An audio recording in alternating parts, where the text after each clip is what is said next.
جو آپ خورے لیے ہوئے ہوں گے، آفتابے لیے ہوں گے، اور پیالوں میں چھلکتی ہوئی شراب لیے ہوں گے۔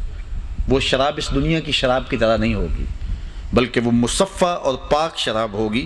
فرمایا لا یصدعون عنہا ولا ینزفون، نہ تو سر بھاری ہوگا اس شراب سے، اور نہ ہی حالت غیر ہوگی، نہ بے جا بولیں گے، اور نہ ہی جو ہے وہ ہوش اڑیں گے اس شراب سے۔ اور پلائیں گے کون؟ بلدان پلائیں گے، وہ ہمیشہ رہنے والے لڑکے پلائیں گے، حوریں بھی پلائیں گی، غلمان بھی پلائیں گے، رضوان جنت بھی پلائیں گے۔ اوقات مختلف ہوں گے، حیثیتیں مختلف ہوں گی، اور ساری زندگی رب کے لیے غیروں سے منہ موڑنے والے کو اللہ یوں اعزاز بھی دے گا۔ سورہ دہر اٹھائیے، اللہ فرماتا وَسَقَاهُمْ رَبُّهُمْ شَرَابًا طَهُورًا، ایک وقت ایسا بھی آئے گا اللہ اپنے دستے کرم سے خود پلائے گا۔ وَسَقَاهُمْ رَبُّهُمْ، ان کا رب پلائے گا۔ اللہ اکبر، میرے بندے ساری زندگی میرے لیے اپنی آنکھوں پہ حیا کا پہرا بٹھایا۔ جوانیاں آوارہ تھیں تو خواہشات کو لگام دی، لوگ آوارگی کی زندگی گزار رہے تھے، تم نے میرے قوانین کو توڑا نہیں ہے، آج دیکھ تیری ناز برداریاں میں کرتا ہوں۔ زندگی پہ انہوں نے عیش کی ہے، آج عیش میں تجھے کرواؤں گا، تیرے لیے میں نے کیا کیا تیار کر رکھا ہے۔ اور اللہ کی میزبانی اور اس کی رحمتوں کے تیور کتنے خوبصورت ہوں گے۔ وَفَاكِهَةٍ مِّمَّا يَتَخَيَّرُونَ، اور میوے جو وہ پسند کریں گے، جو آرزو ہوگی۔ آج ہر آرزو دولت سے پوری نہیں ہو سکتی، ایک پھل کھانے کو جی چاہ رہا ہے، موسم ہی نہیں ہے، کیا کرو گے؟ لیکن جنت میں ایسا نہیں ہوگا، ادھر آرزو ہوگی، ادھر شاخ لٹک کے منہ کے قریب آ جائے۔ اللہ اکبر۔ آگے ارشاد فرمایا وَلَحْمِ طَيْرٍ مِّمَّا يَشْتَهُونَ، اور گوشت جانوروں کا جو وہ پسند کریں گے، جس جانور کا پسند کریں گے وہ گوشت ان کو مہیا ہوگا۔ اور حضرت عبداللہ ابن عباس رضی اللہ تعالیٰ عنہ حضور کے سکے چچا کے بیٹے ہیں، اور حضور علیہ السلام کے فرامین نقل کرتے اس آیت کی تشریح میں لکھتے ہیں، رئیس المفسرین فرماتے ہیں کہ وہ جب جنتی آرزو کرے گا تو پرندہ اڑتا ہوا اس کے پاس آ جائے گا، اور ساتھ ہی رکابی میں بھن کر کے 1 منٹ میں تیار ہو کے سامنے ہوگا، اور پھر جنتی جتنا چاہے گا کھائے گا، جب کھا چکے گا وہ اڑتا ہوا پھر ہوا میں پرواز کر جائے گا۔ اچھا، حضور نے فرمایا کہ جنت میں 4 نہریں ہیں، ان میں سے ایک نہر ہے جس کا نام ہے کوثر، اور فرمایا کہ اللہ تعالیٰ نے وہ مجھے عطا فرمائی ہے، اور حضور نے ارشاد فرمایا کہ اس کا پانی دودھ سے زیادہ سفید ہے اور شہد سے زیادہ میٹھا ہے، اور اس میں اونٹ کی گردن کے برابر جانور ہوں گے، یعنی اس کے اندر اس سے پرورش پانے والے، جس طرح ہمارے پانیوں میں مرغابیاں ہوتی ہیں اور پانی کے جانور ہوتے ہیں، اس کے جانور اونٹ کی گردن کے برابر ہوں گے۔ جب حضور نے یہ حدیث بیان کی نا تو حضرت عمر نے کہا حضور پھر تو مزہ ہی آ جائے گا، یعنی جب وہ کلکاریاں مار رہے ہوں گے اس دودھ سے زیادہ سفید اور شہد سے زیادہ میٹھے پانی میں، اس نہر کے اندر جو جنت کے بیچوں بیچ باغوں سے گزر رہی ہوگی، کناروں پہ کھڑے ہوں گے اور ان جانوروں کی اٹکیلیاں دیکھیں گے، پھر تو لطف ہی آ جائے گا۔ اچھا، حضور نے جو جواب دیا نا، آپ جواب سنیں گے تو آپ کو بھی لطف آ جائے گا۔ حضور نے فرمایا عمر تم تو ابھی دیکھ کر لطف کی بات کرتے، جب کھائیں گے تو مزہ اور ہی ہوگا۔ اللہ اکبر، وہ کیفیت ہوگی اس کی۔ اللہ اکبر۔ وَلَحْمِ طَيْرٍ مِّمَّا يَشْتَهُونَ، اور گوشت جانوروں کے جو بھی وہ چاہیں گے۔ اچھا، جنت اس باغ کو کہتے ہیں جس کے نیچے نہریں بہہ رہی ہیں، ہر باغ کو جنت نہیں کہتے، عربی میں باغ کے لیے حدیقہ کا لفظ استعمال ہوئے، اس کی جمع حدائق ہے، لیکن جنت ایسا باغ ہوتا ہے جس کے نیچے ندیاں پانی بہہ رہے ہوں، اور اس سے ایک عجیب ردم پیدا ہو جاتا ہے۔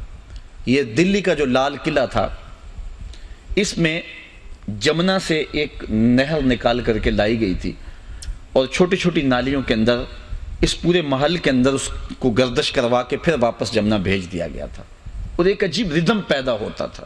میں نے بھی ایک منظر جو ہے وہ سوات میں جو ہے وہ دریائے سین جو اوپر سے آ رہا ہے، اس کو ایک جگہ سے 8-10 ٹکڑوں میں بانٹ کر کے گزارا گیا وہاں، اب تو خیر وہ برباد ہو گیا علاقہ ہی، تو کسی زمانے میں دیکھا تھا، ابھی تک وہ منظر میرے خیال سے محو نہیں ہوتا ہے، کتنا خوبصورت وہ بہاروں کا منظر تھا۔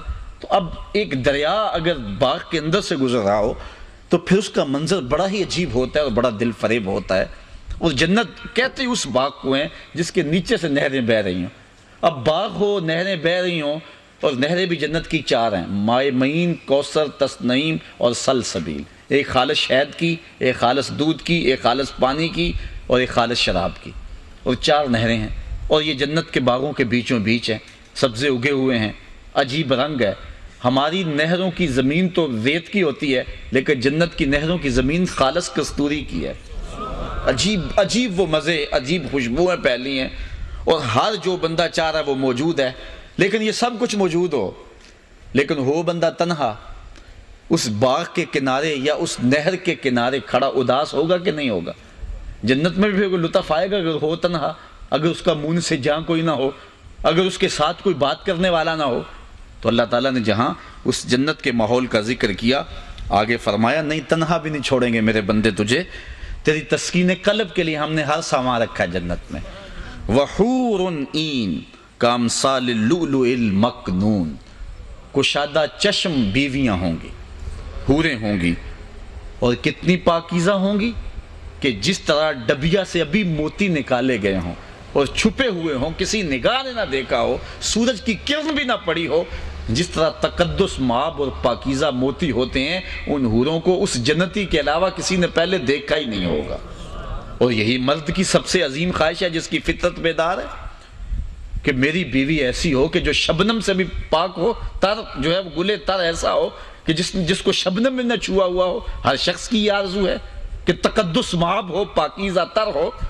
تو اب جنت میں اللہ تعالیٰ جل شانہ جنتی کو یہ اعزاز دے گا کہ ایک طرف اس کے لیے بہاریں، عالی نصب کھانے اور سونے چاندی کے تاروں سے مرصع بچھونے، اور پھر اس کے لیے پاکیزہ صفت بیویاں۔ حضور علیہ السلام نے فرمایا کہ حور اگر زمین کی طرف منہ کر کے مسکرا دے، زمین آسمان کے درمیان جتنا خلا ہے یہ روشنی سے بھر جائے، اور اگر وہ سمندر میں تھوک دے تو 7 سمندر شہد سے زیادہ میٹھے ہو جائیں۔ یہ اس کا جمال ہے، اور اس نے 70 جوڑے پہنے ہوئے ہوں گے، اس کے باوجود اس کی پنڈلی کے اندر سے اس کی ہڈی کے اندر جو گودا ہے وہ بھی چھلکتا ہوا جنتی کو دکھائی دے گا۔ اللہ تعالیٰ نے یہ جنتی کے لیے تیار کیا، میرے بندے تو نے میرے لیے میرے حکم کی تعمیل کے لیے اپنی خواہشات سے منہ موڑا۔ حضور فرماتے ہیں وَرَجُلٌ دَعَتْهُ امْرَأَةٌ ذَاتُ مَنْصَبٍ وَجَمَالٍ فَقَالَ إِنِّي أَخَافُ اللَّهَ، وہ شخص جس کو کسی عورت نے دعوت گناہ دی، اور وہ عورت معمولی نہیں تھی، اس کی ایک ایک ادا سے سورج طلوع ہوتا تھا، اس خوب روح عالی مرتبت خاتون نے اس کو دعوت گناہ دی، اور اس نے کیا کہا؟ انی اخاف اللہ، میں بھی تیری بات کیسے مانوں، رب کا ڈر لگتا ہے۔ حضور فرمایا یہ کہہ کے قدموں میں بچھتے ہوئے حسن کی پیشکش کو جس شخص نے ٹھکرا دیا، کل قیامت کے دن اللہ اپنے عرش کا اسے سایہ عطا فرمائے گا۔ آج اگر ہم اپنی خواہشات کو قابو کرتے ہیں، اپنی آرزوؤں پر پہرے بٹھاتے ہیں، مشکل بڑا ہے۔ جبکہ بے حیائی کی ہوا چل رہی ہو، جبکہ ماحول کے اندر گندگی اور غلاظت گھول دی گئی ہو، جبکہ آنکھوں کے زنا کو برا نہ سمجھا جانے لگا ہو، جبکہ معاشرے کے اندر بد کرداری عیب نہ رہا ہو، تو اگر کوئی پاکیزہ صفت شخص اس زمانے میں بھی اپنی آبرو کا پہرا دے اور اپنے حیا کی حفاظت کرے، تو پھر جو اعزاز رکھا ہے، جو عزت رب نے رکھی ہے، وہ چھوٹی نہیں ہے، وہ بہت بڑی عزت ہے اور وہ بہت بڑا نور ہے۔ جزاء بما کانوا یعملون، کہا یہ جزا ہے اس عمل کی جو وہ کیا کرتے تھے۔ لا یسمعون فیہا لغوا ولا تاثیما، وہاں کوئی فضول بات سننے کو نہیں ملے گی، لغو بات بھی نہیں سننے کو ملے گی اور گناہ والی بات بھی سننے کو نہیں ملے گی۔ پاکیزہ تر ماحول ہوگا، جو کانوں پہ بوجھ ہو، اعصاب پہ بوجھ ہو، وہ شخص ایسی کوئی بات جنت میں سننے کو نہیں ملے گی۔ اچھا پھر خاموشی طاری ہوگی، خاموشی بھی تو جان لیوا ہوتی ہے۔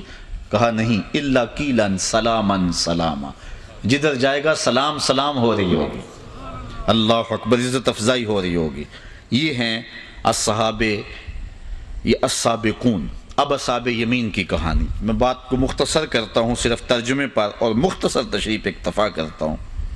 واصحاب الیمین، اور دائیں ہاتھ والے، ما اصحاب الیمین، کیا شان ہے دائیں ہاتھ والوں کی، فی صدر مخدود، بے کانٹے بیریوں میں ہوں گے۔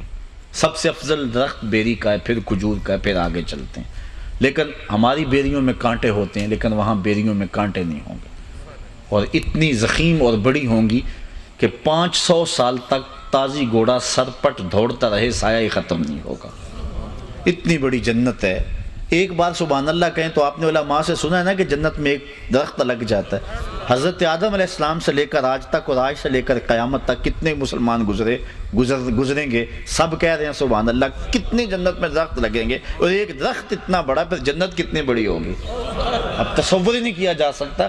جب بچہ شکم مادر میں ہوتا ہے نا تو 3 تاریکیوں میں ہوتا ہے، جھلی کی تاریکی، رحم کی تاریکی، پیٹ کی تاریکی، ٹانگیں بھی سیدھی نہیں کر سکتا ہوتا، لیکن وہ کہتا ہے، وہاں سوچتا ہے اس سے بھی کوئی بڑا جہاں ہو سکتا ہے، شکم مادر میں کہتا ہے، لیکن جب ماں کے پیٹ سے باہر آتا ہے تو پھر اسے حیرت ہوتی ہے، میں کیا سوچتا تھا، یہ کائنات ہے، وہ کیا تھی، اب اس کائنات کو بڑا سمجھا ہوا، اوڑھنا بچھونا اسے بنا لیا، وہ سمجھتا میں اونچا سا پلازا بنا لوں گا تو میں امر ہو جاؤں گا، اتنی جائیدادیں ہو جائیں گی تو میرا کچھ بگڑے گا نہیں، اتنا کچھ میرے پاس ہو جائے گا تو شاید جو ہے وہ اسرائیل جھجک کر آئے کہ اس کے پاس تو اتنی دولتیں، اتنا کچھ ہم بنا رہے ہیں، یہ کیا ہے، یہ تھوڑی سی زندگی ہے۔ حضور نے فرمایا میں اس آخری شخص کو جانتا ہوں جو سب سے آخر میں جنت میں جائے گا، جہنم کے رگڑے سہ کے جو سب سے آخر میں جنت میں جائے گا، میں اس کا نام جانتا ہوں، اور فرمایا وہ جنت میں جب جائے گا تو جنت میں سب سے کم جگہ اس کے پاس ہوگی، کتنی ہوگی؟ 1 کنال کا پلاٹ ہوگا یا 10 مرلے کا؟ نہیں، صحیح حدیث ہے بخاری کی، حضور علیہ السلام نے فرمایا اس دنیا سے 10 گنا جگہ اس کے پاس ہوگا جو سب سے آخر میں جائے گا۔ میں کہتا ہوں لوگوں کو مغالطہ لگ گیا ہوا ہے یا پتہ نہیں اللہ کی رحمتوں کا، اور وہ اس دنیا کو اوڑھنا بچھونا بن گئے، 1 انچ کے بدلے آخرت برباد کر دی، دیوار رکھتے ہوئے ہمسائے کے 2 انچ دبا کے بندہ سمجھتا ہے میں نے بڑا کمال کر لیا، لیکن اپنی آخرت برباد کر کے بیٹھ گیا۔ اصل زندگی آخرت کی زندگی ہے، اس کے لیے تیاری کریں، اس کے لیے تیاری کریں، تو جنت کے اندر وہ جو بیری ہوگی اس کا اتنا لمبا سایہ ہوگا 500 سال تک گھوڑا دوڑتا رہے، ختم نہ ہو۔ اللہ اکبر۔ تو اللہ تعالیٰ ارشاد فرماتا ہے کہ فی صدر مخدود، وہ بغیر کانٹے کے بیریوں میں ہوں گے، وطلع ممدود، اور کیلے کے تہ بتہ گچھوں میں، وظل ممدود، اور لمبے سایوں میں، وماء مسکوب، اور مسلسل بہتے گرتے ردم پیدا کرتے ہوئے پانی کے چشموں میں ہوں گے، ایسے ماحول ہوگا، وفاکہۃ کثیرہ، اور میوے بھی بہت ہوں گے، لا مقطوعۃ ولا ممنوع، کہ نہ کاٹے جائیں گے اور نہ ختم ہوں گے اور نہ ہی روکا جائے گا، جتنے مرضی کھاؤ تمہیں تمہارا ہاتھ نہیں کو باندھے گا، وفرش مرفوعہ، اور بچھونے بلند ہوں گے، کتنے بلند ہوں گے؟ اللہ اکبر، زمین سے لے کر آسمان تک جتنی بلندی، ایک بچھونے کی اتنی اونچائی ہوگی۔ یہاں تو 2-2.5 فٹ کا بیڈ ہوتا ہے نا، اس کی اونچائی اتنی ہوتی ہے نا، 1.5 فٹ کی، 2 فٹ کی، وہ اتنے اونچے ہوں گے۔ اللہ اکبر۔ انا انشاناہن انشاء فجعلناہن ابکارا عربا اترابا، اور صرف وہ خالی بچھونے نہیں ہوں گے، اللہ فرماتا ہے ہم نے تمہارے لیے وہاں عورتیں پیدا کی ہیں اور ان کو جوانی کی دہلیز پہ چڑھایا ہے، اور وہ سہاگ والی ہیں، غیر نے چھوا بھی نہیں ہے، تمہاری ہم عمر بھی ہیں، اور شوہروں سے ٹوٹ کر پیار کرنے والی بھی ہیں، یہ ساری خوبیاں ان میں ہیں۔ لِأَصْحَابِ الْيَمِينَ، یہ اصحاب یمین کے لیے ہے۔ سُلَّةٌ مِّنَ الْأَوَّلِينَ وَسُلَّةٌ مِّنَ الْآخِرِينَ، یہ پچھلوں سے بھی بہت سارے ہیں اور بعد میں آنے ہمارے لیے وہاں عورتیں پیدا کی ہیں اور ان کو جوانی کی دہلیز پہ چڑھایا ہے، اور وہ سہاگ والی ہیں، غیر نے چھوا بھی نہیں ہے، تمہاری ہم عمر بھی ہیں اور شوہروں سے ٹوٹ کر پیار کرنے والی بھی ہیں، یہ ساری خوبیاں ان میں ہیں۔ لِأَصْحَابِ الْيَمِينَ، یہ اصحاب یمین کے لیے ہے۔ سُلَّةٌ مِّنَ الْأَوَّلِينَ وَسُلَّةٌ مِّنَ الْآخِرِينَ، یہ پچھلوں سے بھی بہت سارے ہیں اور بعد میں آنے والوں میں بھی بہت سارے ہیں۔ تیسرا گروہ، اب سنو تیسرا گروہ، وَأَصْحَابُ الشِّمَالِ، اور بائیں جانب والے۔ ما اصحاب الشمال، کیا برے ہیں بائیں جانب والے۔ فی سموم و حمیم، یہ گرم ہوا کے تھپیڑوں میں ہوں گے اور جلتے اور کھولتے پانی میں ہوں گے۔ وَظِلٍّ مِّن یحموم، اور دھوئیں کے بادل چھائے ہوئے ہوں گے، ان کے سائے تلے ہوں گے۔ لا بارد ولا کریم، جو سایہ نہ ٹھنڈا ہوگا نہ عزت والا ہوگا۔ انہم کانوا قبل ذالک مترفین، بے شک وہ اس سے پہلے نعمتوں میں پلے ہوئے تھے، انہوں نے کبھی دکھ دیکھا ہی نہیں تھا، آسودہ زندگی اور بہاروں والا زمانہ گزارا تھا، کبھی مسجد میں جانے کی زحمت بھی گوارا، نہیں کی تھی،